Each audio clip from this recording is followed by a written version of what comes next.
Assalamualaikum warahmatullahi wabarakatuh. Oke, terima kasih Bapak Ibu guru hebat semuanya. Selamat siang. Masih semangat? Oke, alhamdulillah. Sebelum saya melakukan diseminasi tentang kemarin saya mengikuti BIMTEK selama 4 hari yang dilakukan oleh Guru GTK. Sebelumnya kita berdoa terlebih dahulu ya, agar kegiatan siang ini berjalan dengan lancar. Doa dimulai.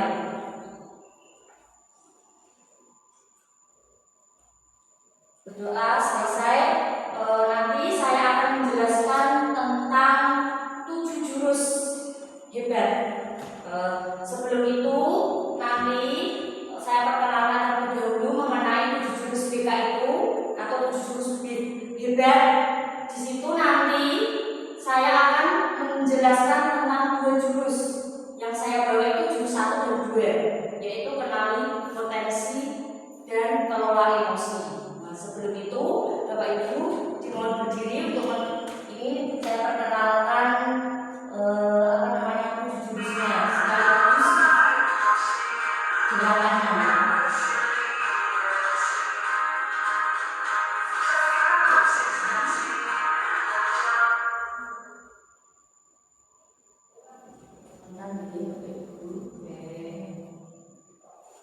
Oke, silakan berdiri.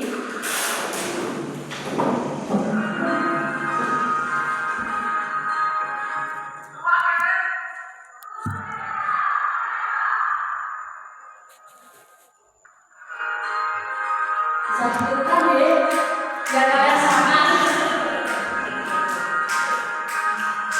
Sekaligus menghafalkan jurus-jurusnya.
Penjelasan dengan angka, sesuai dengan angka yang nanti akan Bapak Ibu gunakan untuk pembelajaran ke siswa. Yang pertama, langsung saja saya jelaskan ini tentang jurus yang pertama tadi, kenali potensi. Ini jurusnya itu ada 1, 2, 3 dan 5, 6, 7. Ini nanti yang saya akan bahas itu jurus yang pertama itu jurus ke-1.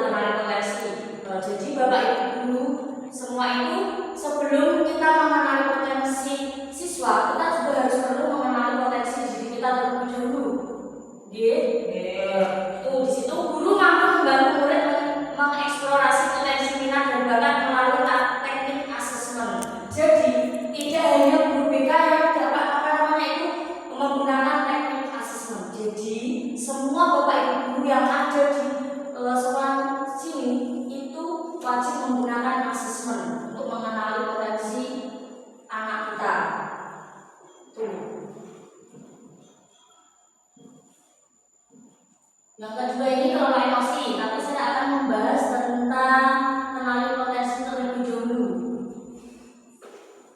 Sebelumnya saya akan menjelaskan secara singkat saja, B.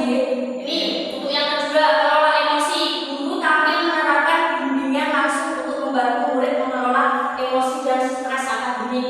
Di sini Bapak Ibu guru membantu siswa yang belum stres tentang akademik. Di sini tentang pelajaran, misalnya anak guru matematika tidak tahu cara penggunaan rumus, jadi Bapak Ibu guru wajib menjelaskan. Itu yang ketiga, tumbuhkan resiliensi.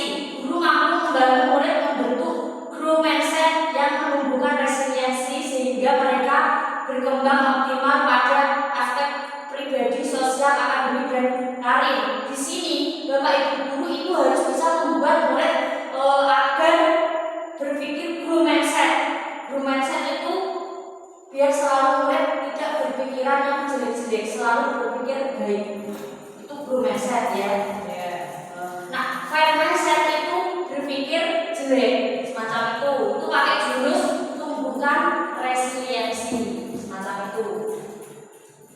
Yang keempat, jaga konsistensi, melatih siswa agar konsisten dalam sikap, perilaku, dan usaha sehingga tercapai perubahan positif yang berkelanjutan. Di sini itu Bapak Ibu guru wajib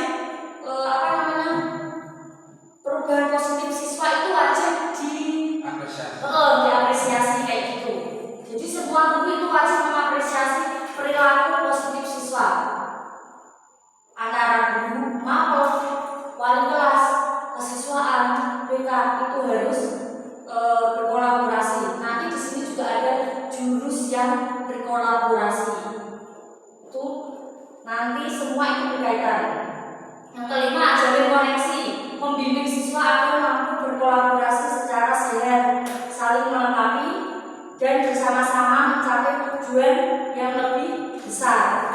Jadi kita sebagai guru juga harus bisa melengkapi agar anak bisa mencapai tujuan yang diharapkan. Langsung karena waktunya nanti itu mepet. Yang keenam, bangun kolaborasi. Guru menguasai kompetensi sebagai penghubung partisipasi semesta antara keluarga, sekolah, masyarakat, dan media, serta sebagai pihak dalam pelaksanaan proses bimbingan karakter dan pengembangan potensi murid secara maksimal. Di sini Bapak Ibu guru semua juga diwajibkan membangun kolaborasi antara murid, siswa, orang tua. Jadi anak yang misalkan mendapatkan nilai mapel yang jelek, jadi guru bisa berkolaborasi dengan guru mapel lainnya. Jadi bisa menggunakan jurus niki. Yang ketujuh itu menata situasi, menciptakan lingkungan belajar dan suasana yang kondusif, nyaman, serta mendukung keterbukaan siswa sehingga proses bimbingan berjalan efektif dan mencapai tujuan yang diharapkan. Jadi Bapak Ibu guru dalam waktu pembelajaran di kelas harus menciptakan ruangan yang kondusif agar anak itu menyukai pembelajaran kita di kelas. Langsung saja masuk dalam jurus 1 di sini. Itu kenali potensi, ada yang namanya aktivitas, refleksi, konsep, dan aplikasi. Ini selamat datang para pendekar. Sekarang kalian tiba di Padepokan Telaga Air. Jurus 1 itu dikatakan telaga air. Nama kerennya semacam itu. Nah, di sini itu kita menggunakan simulasi atau asesmen. Jadi biasanya kan kalau sebelum semester atau sebelum mid, Bapak Ibu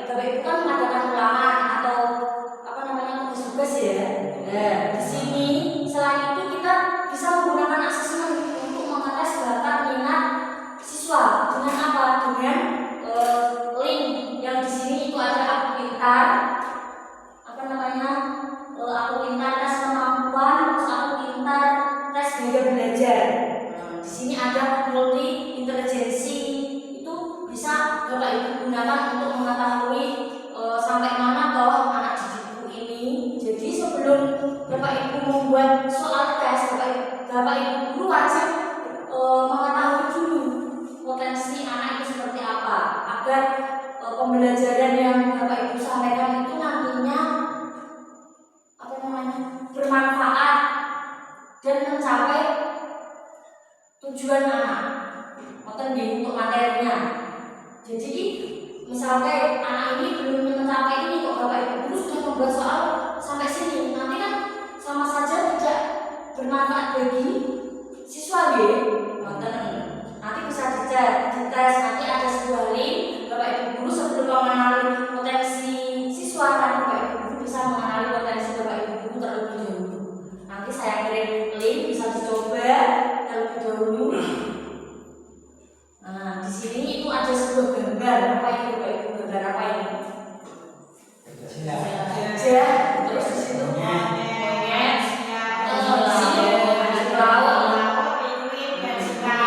Gambar ini digambarkan seperti kita.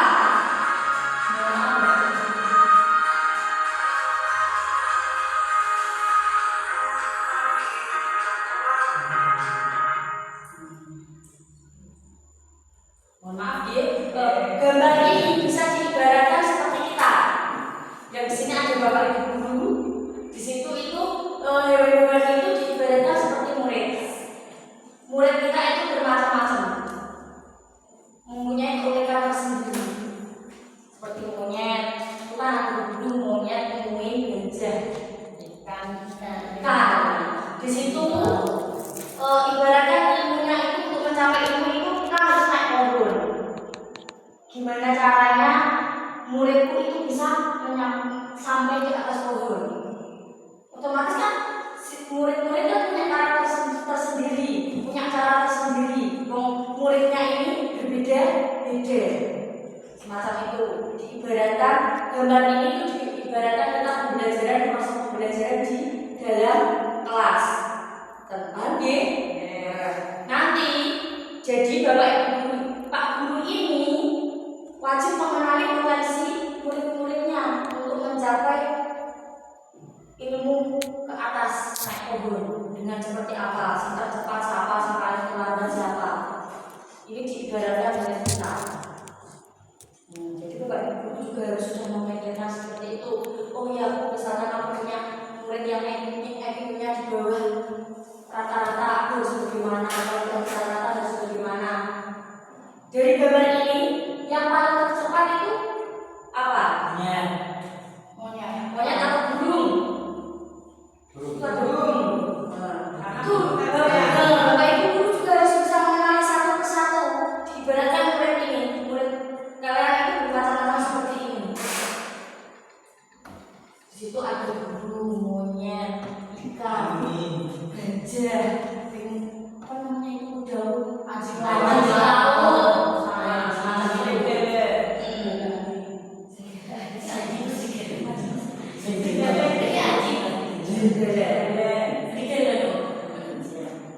Niku nggih diibaratkan semacam itu. Jadi Bapak Ibu guru juga harus mengenali murid yang si A, si B, si C. Saya lanjut nggih. Di sini Bapak Ibu guru bisa mencoba tes gaya belajar minat pintar yang saya share di grup tadi nggih. Bisa dicoba dari sekarang yang saya share di grup tadi, sebelum nanti anak-anak juga dites. Bisa Pak? Ini kampus. Iya. Ini kampus. Ikuti tes. Mulai sekarang. Nanti di situ Bapak Ibu guru bisa mengetahui gaya belajar Bapak Ibu guru. Gaya belajar Bapak Ibu guru itu kinestetik, auditori atau visual.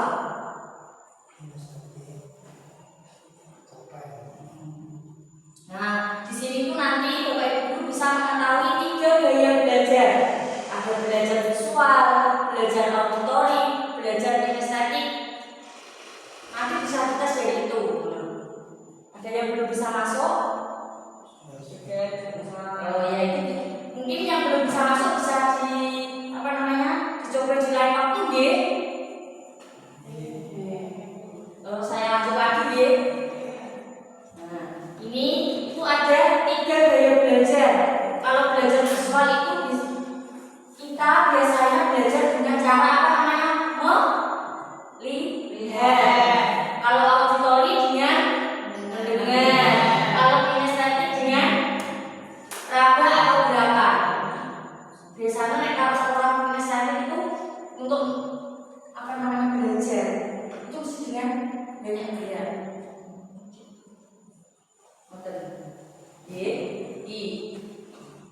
Visual itu lebih mudah mengingat dalam bentuk gambar. Jadi dengan melihat gambar, seorang visual itu lebih mudah mengingat. Kalau seorang auditori dengan dia mendengarkan saja, dia sudah mengingat apa yang didapat. Beda kalau dengan kinestetik harus dengan secara praktek langsung. Biasanya menggunakan dengan gerakan, diajak langsung dengan praktek. Macam itu. Paham ya? Oke, paham. Nah, ini contoh hasil sampel kemarin anak-anak yang sudah saya implementasi dengan jurus yang pertama ini. Ini hasilnya, ada yang kinestetik, ada yang auditori kinestetik, ada yang visual kinestetik, ada yang kinestetik, itu macam-macam. Ini contohnya setelah kemarin pembahasan untuk anak-anak. Kebanyakan kemarin siswa kelas 2 itu kinestetik. Jadi belajarnya. Jadi kita cara pembelajaran itu harus mengetahui dulu gaya belajarnya anak itu seperti apa. Biar Bapak Ibu guru waktu pembelajaran di kelas itu enak. Oh, gaya belajarnya anak itu seperti ini. Saya harus menggunakan teknik ini. Jadi nanti setelah Bapak Ibu mengetahui kayak gini, Bapak Ibu guru mudah untuk memberi penjelasan.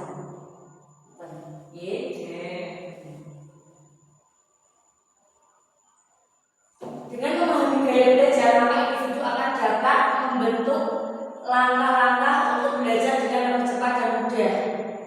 Jadi Bapak Ibu tidak sulit, tidak mengulang-ulang penjelasan dalam materi pembelajaran. Kalau sudah mengetahui gaya belajar anak sendiri, ada yang kinestetik, kalau visual yang seperti ini, seperti kinestetik seperti ini.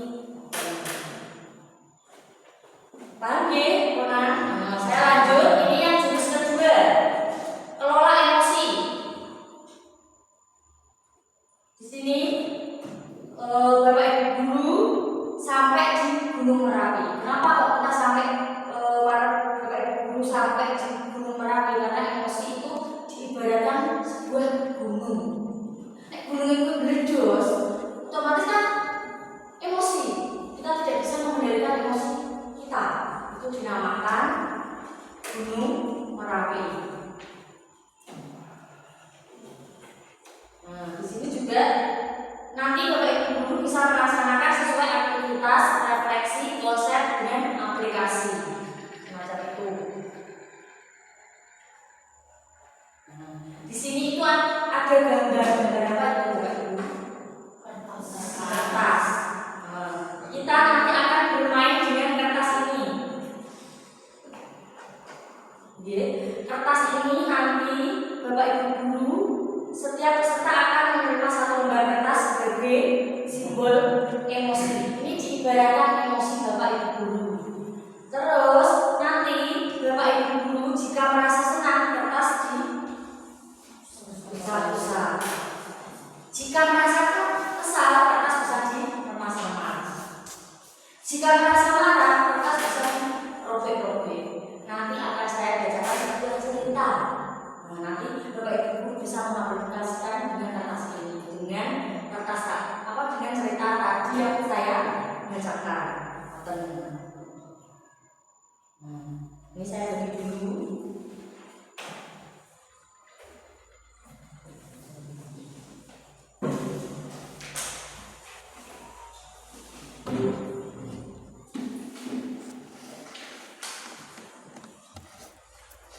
Sebelum saya bacakan, mari pejamkan mata sebentar.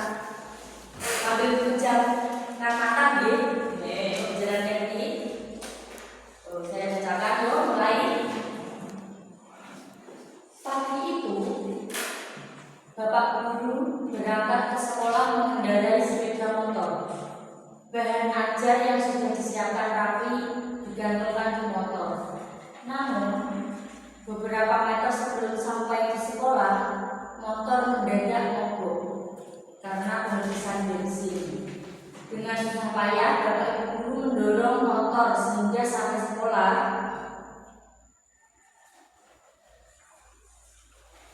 Sampailah Bapak Ibu di kelas. Hampir semua murid datang tepat waktu. Namun, belum sempat suasana stabil, Andi masuk terlambat. Ia hanya menunggu sambil berkata, "Maaf Bu, Pak, saya telat." Pelajaran pun dimulai, namun saat akan menggunakan bahan ajar yang sudah disiapkan, Bapak Guru tersadar bahwa bahan tersebut tidak ada. Dicari ke sana kemari, tetapi tetap tidak ditemukan. Dengan terpaksa, Bapak Guru melanjutkan mengajar seadanya. Bayangkan aktivitas mengajar yang seru seketika bubar. Di tengah pelajaran, saat Bapak Guru mengajar, Andi terlihat tidak memberikan perhatian. Dia menunggu di bangkunya. Saat didekati, ternyata Andi sedang terlelap tidur. Tak lama kemudian, ada seorang bapak mengetuk pintu kelas. Bapak Guru membuka pintu dan menghampirinya. Bapak Ibu berkata, "Maaf, saya pamannya Andi. Sebetulnya Andi sudah 3 hari di rumah sakit karena menunggu ayahnya yang sedang sakit. Meski kurang tidur, tapi Andi maksa selalu ingin sekolah karena tidak mau ketinggalan pelajaran. Sekarang saya izin mau menjemput Andi karena ayahnya masuk ICU." Paman Andi juga mengeluarkan sebuah bungkusan dari tasnya. "Oh iya Pak Guru, tadi di jalan saya menemukan bungkusan ini. Saya tadi cek isinya buku dan ada nama sekolah ini, jadi saya bawa. Siapa tahu Bapak Guru bisa mengembalikan kepada pemiliknya." Pak Guru melihatnya dan ternyata itu adalah bahan ajarnya yang tadi dicari-cari. Andi dan pamannya pun berpamitan. Bapak atau Ibu kembali ke kelas dengan bahan ajar yang kembali di tangan Bapak atau Ibu Guru, melanjutkan pelajaran dengan semangat menggunakan bahan yang telah disiapkan. Pelajaran pun berjalan dengan penuh kegembiraan. Silakan buka mata Bapak Ibu. Di sini dengan kertas tadi, apa kondisi kertas Bapak Ibu? Ucap.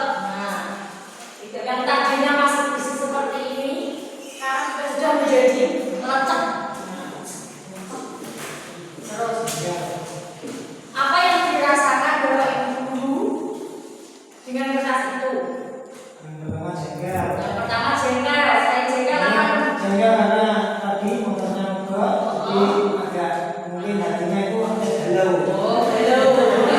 Galaunya kenapa Pak? Galau Macet, karena macet ya galau. Jika kertas ini diibaratkan siswa kita, bagaimana harusnya kita bersikap? Ditanya dulu kenapa kok malu. Seharusnya ditanya dulu ya, jangan asal-asal marah. Kita harus cari solusi terlebih dahulu. Kok kenapa Andi terlambat? Gitu. Kadang kan yang namanya Bapak Guru, waktu emosi kita melonjak-lonjak kan tidak ditanya ya, langsung emosinya keluar. Jadi kita harus bisa menjaga apa namanya emosi yang di rumah, jangan dibawa. Semacam itu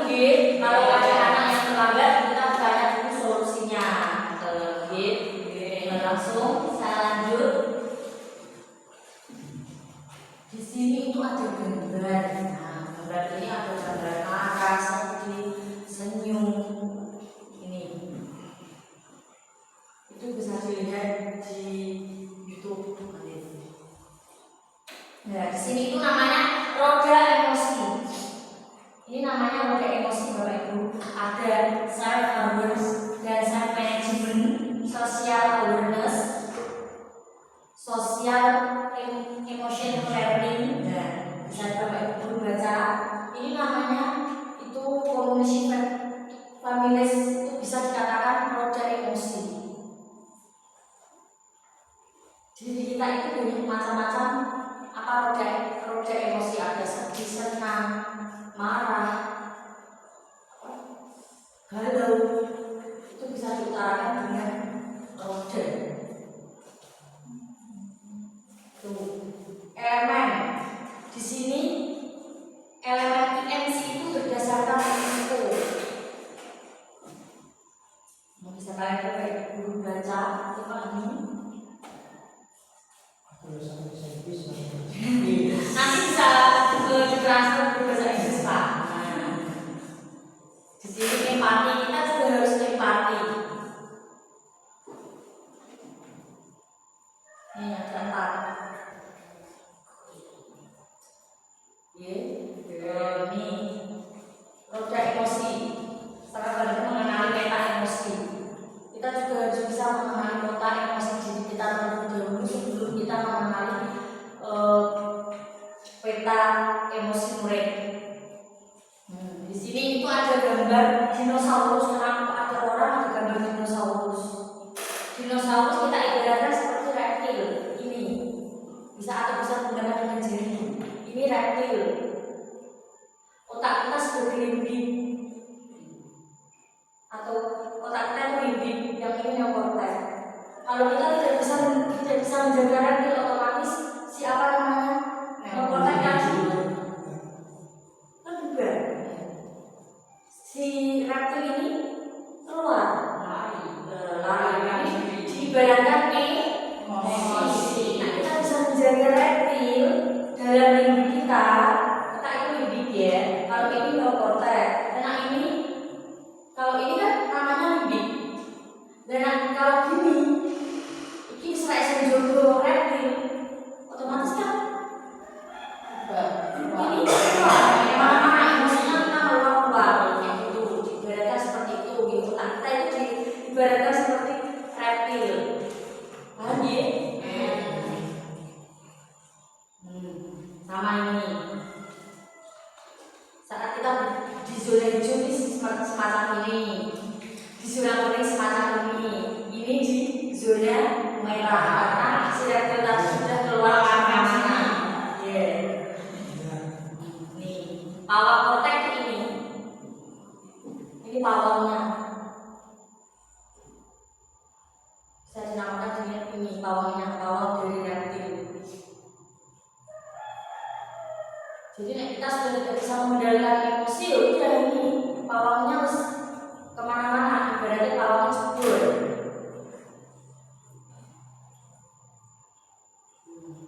Kumpulan apologi, ini namanya kumpulan apologi.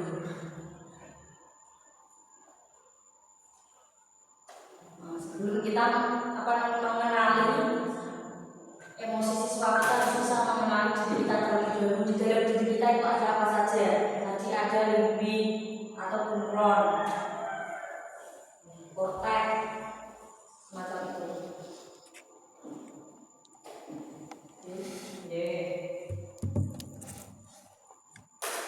Nah, kita sudah mampu mengenali otak kita, jadi kita bisa mengendalikan emosi kita. Kita perlu mengenali otak kita sendiri.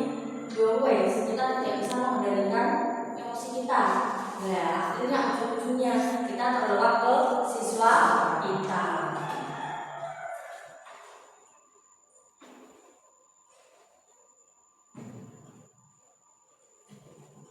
Di dalam otak kita itu isinya ini.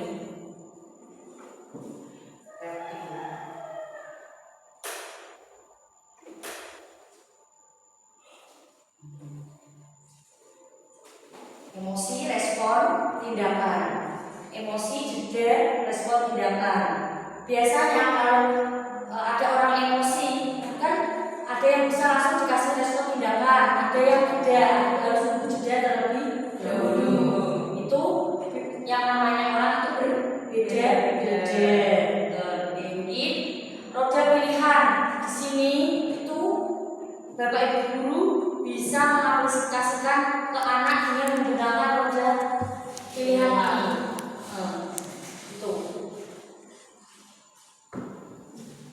Ini bisa menggunakan dengan rumus pertanyaan, pertanyaan terbuka dan tertutup. Ini nanti hasilnya seperti ini. Untuk ini bisa dipraktekkan di lain waktu.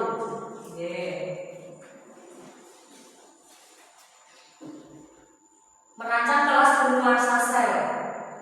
Nah, ini juga wajib. Setiap siswa sebelum kita mengawali pembelajaran kita harus mengetahui kondisi kelas kita terlebih dahulu aja. Jangan assalamualaikum warahmatullahi wabarakatuh langsung kita mulai pembelajaran tanpa kita harus mengenali kondisi kelas siswa atau kelas. Kok tiba-tiba kadang kan ada yang namanya guru, ada yang semacam seperti itu, tiba-tiba masuk salam langsung pembelajaran teruskan. Tidak mengetahui bagaimana kondisi kelasnya mau kepiye, belum mengetahui. Kita harus menciptakan dulu suasana bernuansa sel. Nah, ini contoh kemarin pembahasan dengan murid itu kebanyakan banyak yang kan karena kemarin gaya belajar anak-anak banyak yang kinestetik toh. Banyak yang kecewa karena pas waktu itu pelajarannya siapa kemarin tidak perlu saya sebut, kecewa karena masuk langsung dikasih tugas dan disuruh presentasi ke depan macam itu. Jadi setelah nanti saya pemaparan ini ngasih ilmu ini, jadi bapak ibu guru bisa mengubah teknik pembelajaran dalam kelas. Banyak kan ini kemarin habis praktek ini kecewa dengan teknik pembelajaran bapak ibu guru, langsung masuk salam, langsung buka ulangan tanpa dikasih kesempatan, tanpa apa, tidak dikasih semacam seperti itu. Ini kebanyakan kemarin anak pas waktu saya kasih udah emosi, saya suruh tunjuk ekspresinya hari itu seperti apa, kebanyakan itu kecewa dan banyak yang marah. Jarang yang ekspresinya hari itu tuh senang. Hanya satu karena dia lagi baru bucin. Itu satu, siapa ya kemarin saya lupa pokoknya bapak ibu itu tak tanya, saya lagi seneng buku aja nih ulangan gak tak pikir karena aku lagi bucin. Kemarin ada satu sampai teman-temannya itu tertawa. Nih itu ya, itu pemaparan saya kemarin dari anak, saya sampaikan hasilnya seperti itu. Monggo bapak ibu bisa